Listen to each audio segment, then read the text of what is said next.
Assalamualaikum warahmatullahi wabarakatuh. Di sini kami dari kelompok 3 akan menjelaskan tentang entalpi dan entropi peleburan. Di mana ini percobaan 3 dari praktikum kimia fisik. Sebelumnya perkenalkan diri terlebih dahulu. Nama saya Talita Aurelia dengan NIM 20. Dan saya Ahmad Alwani NIM 40. Baiklah.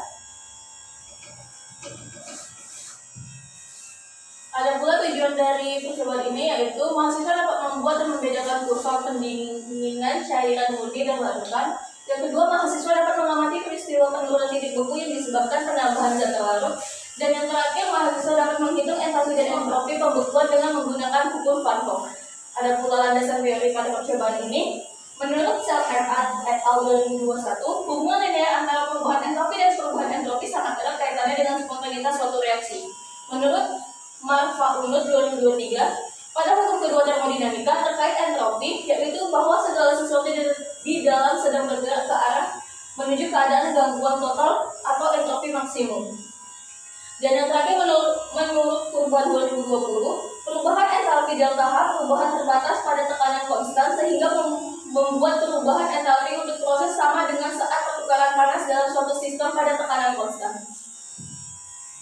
Ada pula alat dan bahan pada percobaan ini. Alatnya ada Ellen Meyer, gelas beker, kaca ROG, kertas saring, interasi analitik, sudut, stopwatch, tabung reaksi, dan termometer. Lalu bahannya ada naftalena dan difenilamin. Skemanya, pertama disiapkan kertas lalu digulung pada tabung reaksi, lalu digulung lagi menggunakan kain, lalu dimasukkan ke dalam gelas beker, lalu diukur suhu hingga hangat atau jangan sampai mendidih, lalu ditimbang naftalena sebanyak 4 gram, lalu dicairkan, lalu diukur suhunya, lalu ditimbang lagi 1 gram difenilamin, ditambahkan dan dikocok hingga beku, lalu dicairkan lagi, lalu diukur suhunya, lalu ditambahkan lagi difenilamin 1 gram, lalu dikocok lagi hingga beku, lalu dicairkan lagi, lalu ditambahkan difenilamin lagi untuk ketiga kalinya, lalu dicairkan lagi jika sudah membeku, lalu ditambahkan lagi 1 gram, lalu dicairkan lagi hingga membeku jika membentuk produk. Lanjut ke hasil dan pembahasan, yang dimana terlihat pada tabel pada waktu menitnya yaitu 0,5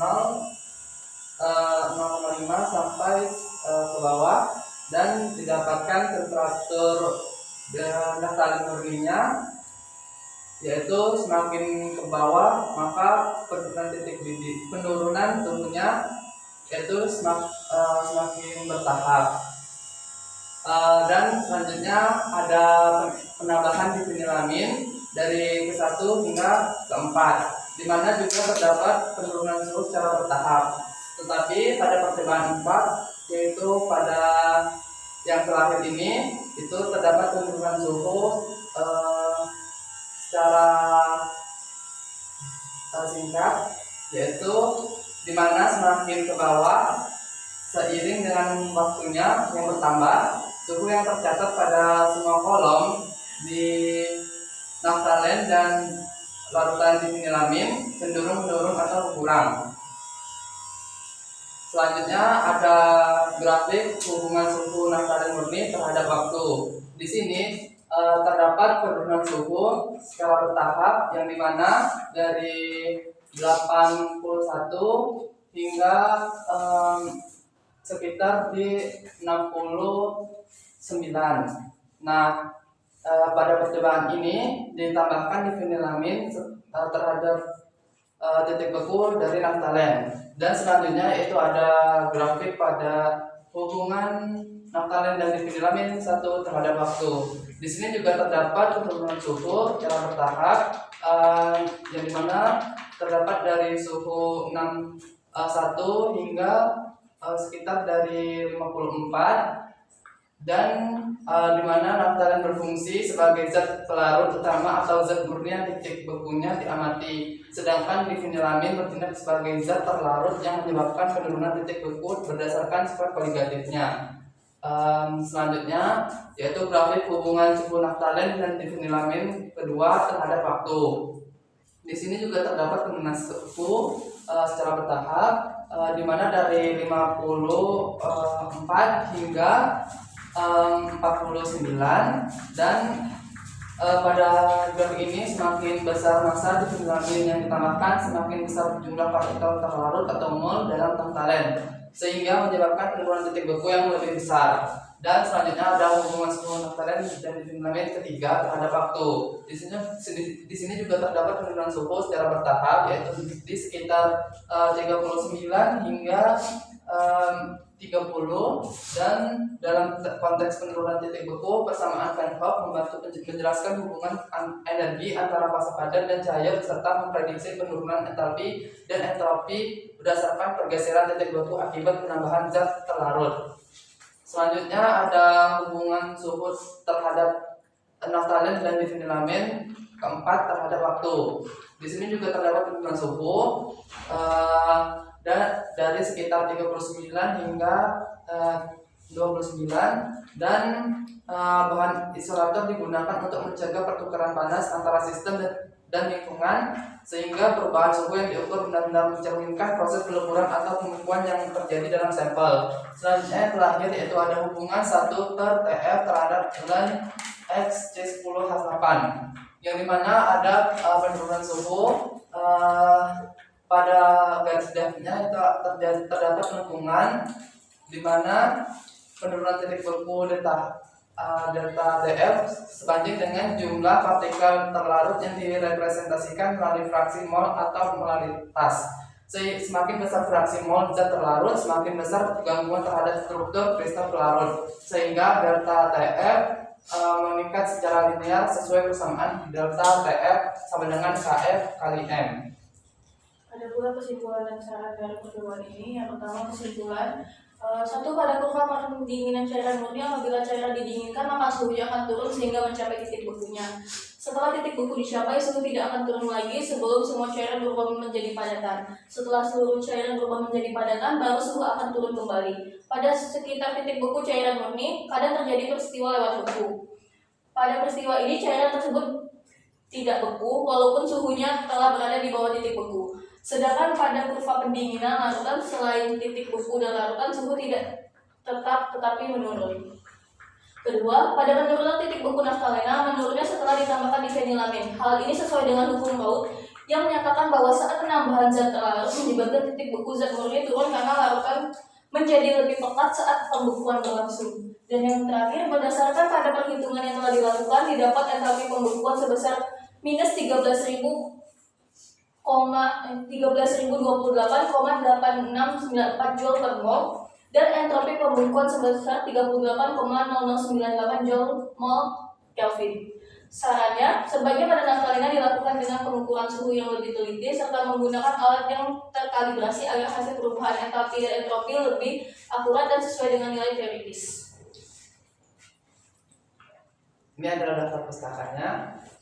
Dan lanjut ke perhitungan. Yang pertama yaitu penentuan fraksi mol dan titik beku, di mana diketahui MR naftalen sama dengan 128 gram per mol, MR difenilamin sama dengan 168 gram per mol.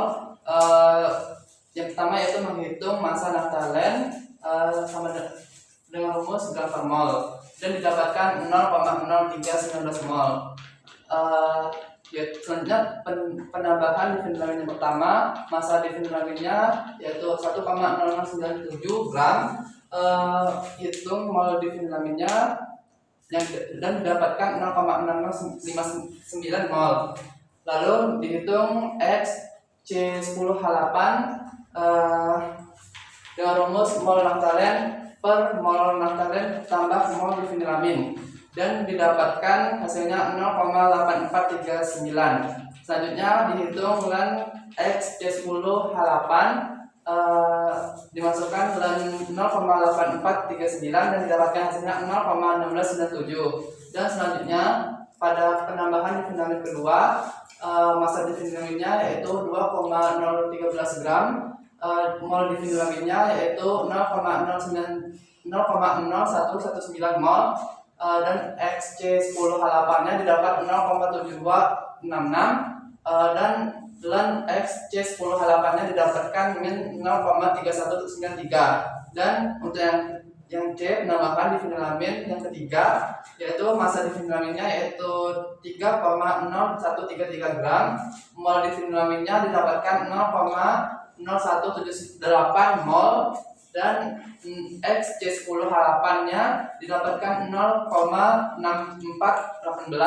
dan ln XC10H8 didapatkan min 0,4438. Dan yang terakhir yaitu penambahan difenilamin keempat, massa difenilaminnya yaitu 4,0706 gram.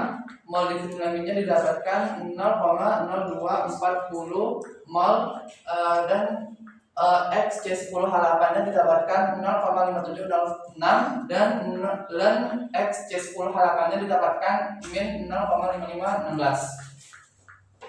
Lalu ada pula TF dari naftalina yang pertama itu 69 derajat diubah ke Kelvin menjadi 342 Kelvin. Difenilamin pertama TF-nya 51 derajat Celcius diubah menjadi Kelvin jadi 349 Kelvin. Lalu TF kedua ada 46 derajat Celcius diubah menjadi Kelvin jadi 379 Kelvin. Lalu yang ketiga 31 derajat Celcius diubah menjadi Kelvin jadi 304 Kelvin. Dan yang terakhir 30 derajat menjadi 303 Kelvin. Lalu TF 1 per TF-nya menjadi pada naftalina menjadi 0,0029, lalu pada difenilamin pertama menjadi 0,0028, difenilamin kedua menjadi 0,0030, difenilamin ketiga berubah menjadi 0,0032, difenilamin terakhir menjadi 0,033. Lalu ada penentuan reagiritas. Ln XC10H8 dengan rumus sama dengan min delta H peleburan per R 1 per T ditambah delta S peleburan per R, di mana Y sama dengan min 1567,1 X ditambah 4,5718 dengan slope min 1567,1 dan intercept 4,578. Ini didapat dari grafik. Lalu yang ketiga penentuan delta H peleburan dan delta S peleburan. Delta H peleburan itu min slope dikali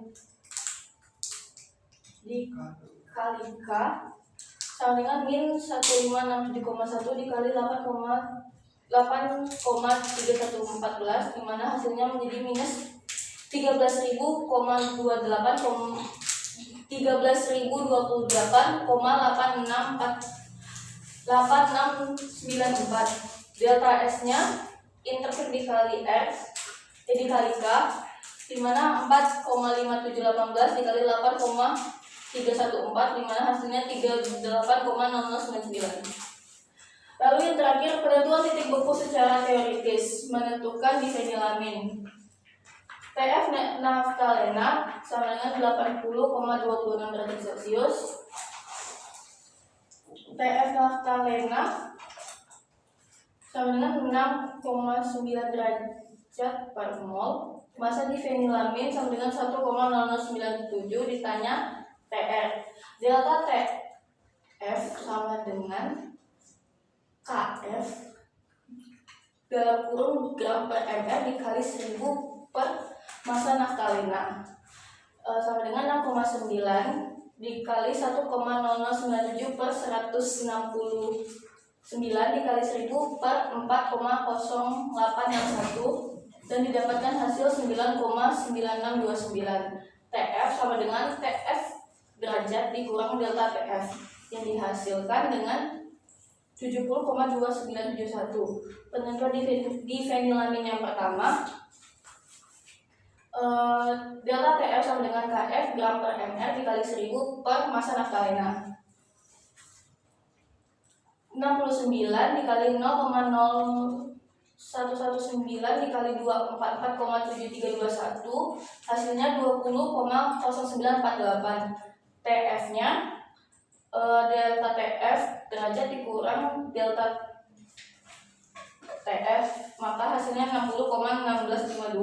Lalu penentuan difenilamin yang ketiga, delta TF-nya itu menjadi 30,0577, lalu TF-nya menjadi 50,2023. Lalu penurunan di fenilamin yang keempat, data TF-nya 40,5271, lalu TF-nya 39,7329. Sekian dari kelompok kami. Jika ada salah kata atau perbuatan mohon dimaafkan. Kami tutup dengan wassalamualaikum warahmatullahi wabarakatuh. Waalaikumsalam warahmatullahi wabarakatuh.